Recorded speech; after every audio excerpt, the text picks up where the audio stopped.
고린도전서 5장 3절에서 5절 교독하겠습니다. 내가 실로 몸으로는 떠나 있으나 영으로는 함께 있어서 거기 있는 것 같이 이런 일 행한 자를 이미 판단하였노라. 주 예수의 이름으로 너희가 내 영과 함께 모여서 우리 주 예수의 능력을 같이 읽습니다. 이런 자를 사탄에게 내주었으니 이는 육신은 멸하고 영은 주 예수의 날에 구원을 받게 하려 함이라. 아멘. 계속해서 교회에서 음행한 자에 대한 이야기를 하고 있습니다. 바울은 내가 지금 몸으로는 여러분과 들어있지만 마음으로는 같이 하고 있습니다. 이미 내 마음은 결정을 했습니다. 이 사람은 교회에서 출교하는 것이 마땅합니다. 이렇게 범죄하는 사람은 이 범죄를 교회가 계속 묵인하다가는 교회 전체가 그렇게 부패하고 타락할 수 있기 때문입니다. 그래서 4절에 보면 주 예수의 이름으로 너희가 내 영과 함께 모여서 주 예수의 능력으로 이런 자를 사탄에게 내주었으니, 이 말은 이제 여러분과 내가 같이 힘을 합하여 하나님의 능력을 입어서, 예수 그리스도의 능력을 입어서 이 사람을 출교하도록 합시다. 그래서 교회에서 이렇게 범죄한 사람, 계속해서 범죄하고 있으며 교회에 악영향을 끼치고 있는 이 사람에 대해 어떻게 해야 하는가.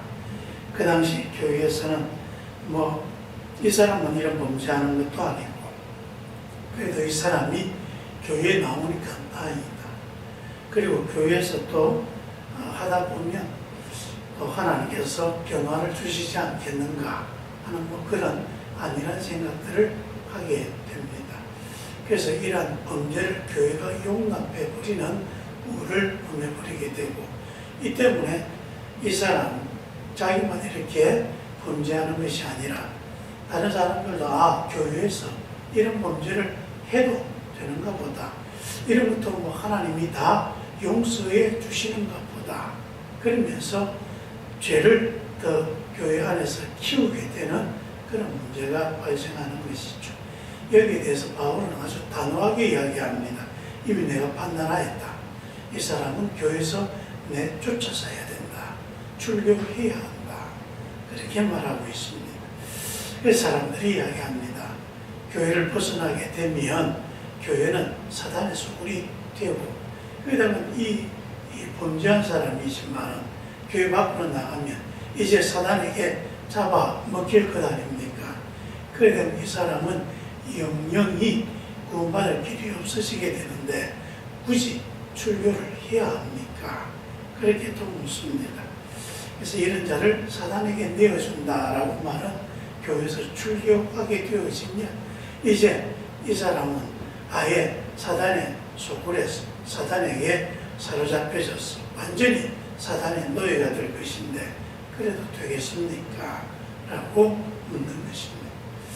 그래서 여러분, 그 당시 고린도 교회 사람들이 교회 밖에는 구원이 없고 오직 교회 안에만 구원이 있다, 그렇게 믿었습니다. 그런데 이것이 또한 교회 안에 있기만 하면 구원받을 수 있다라는 생각으로 또 착각을 하고 있습니다. 우리가 한 가지 간단하게 생각해보면 답이 나오지 않습니까? 예수 믿는다고 하면서 매일 범죄하게 된다면 지금 그 사람은 누가 영향을 미치고 있는 것입니까? 범죄하게 하는 마귀가 이미 그 사람을 사로잡고 있는 것입니다. 교회 안에 있든 교회 밖에 있든 하나님 말씀에 순종하지 아니하고 마귀의 말에 순종하고 마귀의 뜻대로 범죄하고 살아간다면 그 사람은 교회 안에 있든 교회 밖에 있든 똑같은 것입니다. 다 마귀에게 사로잡혀 있는 것입니다. 단지 교회 안에 있다고 해서 마귀가 이 사람과 아무 관계없이 이 사람 떠나 있는 게 아니라는 사실입니다. 마귀는 교회 안이든 교회 밖이든 그 어디 있든 자기가 영향력을 미칠 수 있는 사람에게 다가가서 사로잡고자 하고, 그래서 고린도 교회 바울이 경고하는 것이 마귀는 우는 사자와 같이 늘 우리 성도들 곁에서 우리를 위협하고 사로잡으려고 하고 있다. 그래서 늘 끼어 있어야 한다.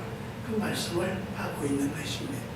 단지 교회 안에 내가 교회 등록된 데로 와서 예배드리고 앉아있다고 그래서 마귀가 나에게 얼씬도 하지 않고 나는 성령의 지배를 받고 그런 것이 아니라는 것입니다.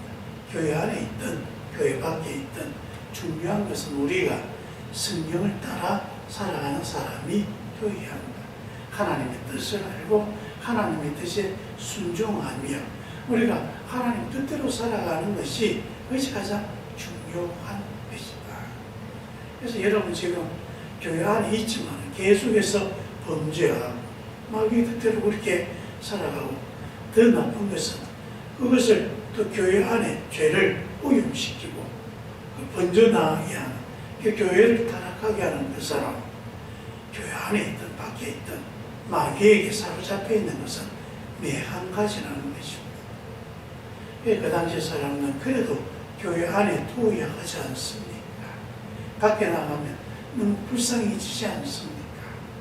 근데 여러분 그 사람은 이미 교회 안에 있든 밖에 있든 불쌍하게 되어 있는 사람이에요. 이미 마귀에게 사로잡혀서 지옥으로 가고 있는 사람입니다. 거기에 대해서 바울이 이야기합니다. 그래서 5절에 이런 자를 사단에게 내주었으나 이는 육신은 멸하고 영은 주 예수의 날에 구원을 받게 하려 함이라. 이 말씀 해석하는 게 참 어렵습니다. 예전에 한 예화에 이런 게 있습니다. 하나가 어린데 이야기가 아마 좀 총명했던 모양이에요. 여기저기 돌아다니면서 사고를 많이 칩니다. 어느 날 보니까 다른 집 닭장에 닭이 계란을 3개를 다 낳았습니다. 그래서 그 계란을 훔쳐서 집에 가져왔습니다. 엄마한테 엄마 내가 계란 주었어. 그 계란을 줄 리가 없죠. 그래서 자기 집에는 닭을 키우지 않는데 훔친 것을 뻔히 압니다. 그런데 이 엄마는 이 아이가 너무 사랑스러워서 그렇게 도둑질하고 이뻐 보입니다. 그래서 아이고 내 아들 잘했다. 어디서 이런 것을 다 주었냐 그러면서 칭찬을 해주었습니다. 신이 나는 여자는 그 다음 날부터 온 동네 닭장에 있는 계란을 훔치기 시작하는 것입니다. 그런데 그럴 때마다 가져온 엄마는 여지없이 칭찬을 해줍니다. 이렇게 자란 아이가 어떻게 되겠습니까? 바늘도둑이 소도둑된다. 점점 갈수록 도둑질하는 것이 커져갑니다. 감옥에도 여러 번 갔다 옵니다.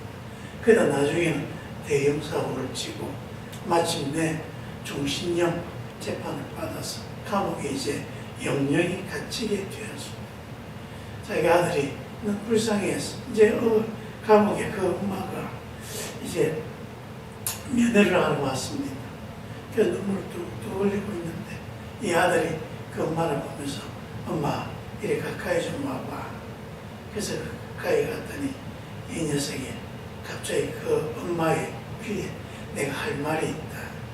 그 엄마가 이렇게 귀를 대니까 갑자기 그 엄마의 귀를 꽉 물어버리는 것입니다.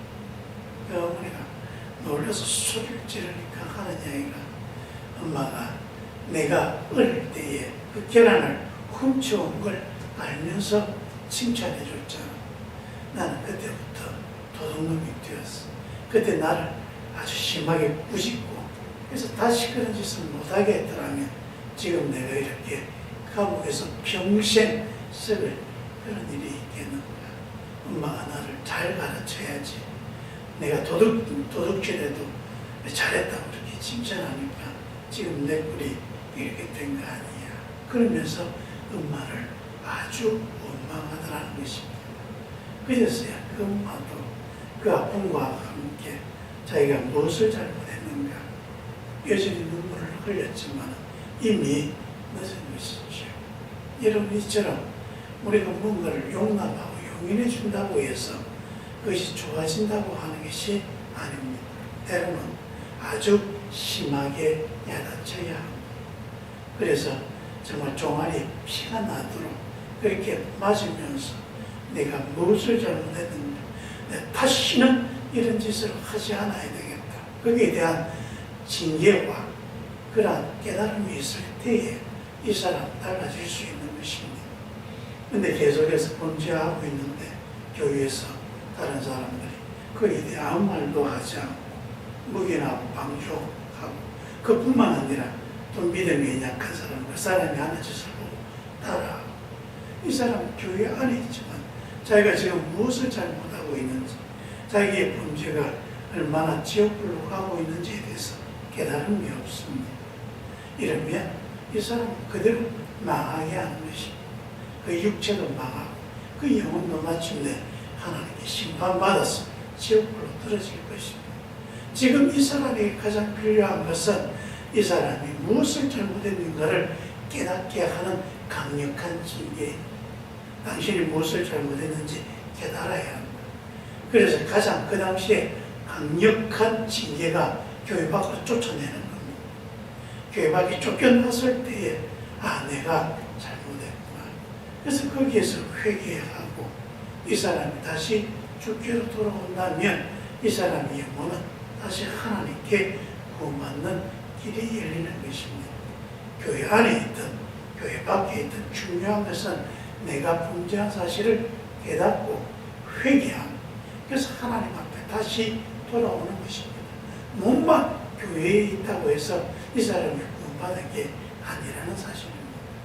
우리는 언제나 하나님 앞에 우리의 삶이 온전하게 되도록 노력하고 애쓰고 그렇게 말씀을 따라 살아가야 하는 것입니다.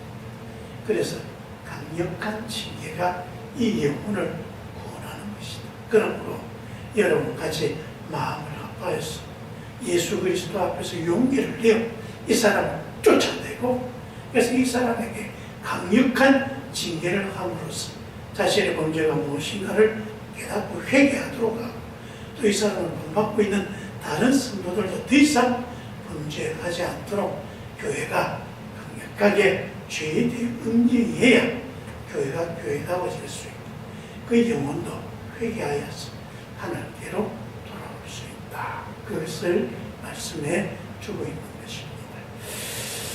기도하겠습니다. 아버지 하나님, 우리 교회는 죄에 대해서 엄격해야 합니다. 자꾸 사랑이니 은혜니 이런 빌미를 가지고 죄에 대하여 방조하거나 묵인하거나 죄에 대하여 방관하게 되었으면 이 세상을 소금과 빛으로 깨끗하게 하고 맑고 거룩하게 해야 될 우리의 사명을 저버리는 것이고 또한 하나님의 말씀에 따라 죄를 떠나 의롭게 살아가야 할 우리의 본분을 스스로 저버리는 것입니다. 죄에 대하여 더 민감할 수 있도록 성령께서 우리를 깨닫게 하여 주옵시고 우리가 범죄하며 살아가지 아니하도록 우리가 잘못한 것이 있으면 늘 회개하고 하나님 앞에 돌아와서 우리의 삶이 바뀌어지도록 이끌어 주시옵소서. 우리 교회가 더욱 거룩해질 수 있도록 성령께서 이끌어 주시옵소서. 예수님 이름으로 기도합니다.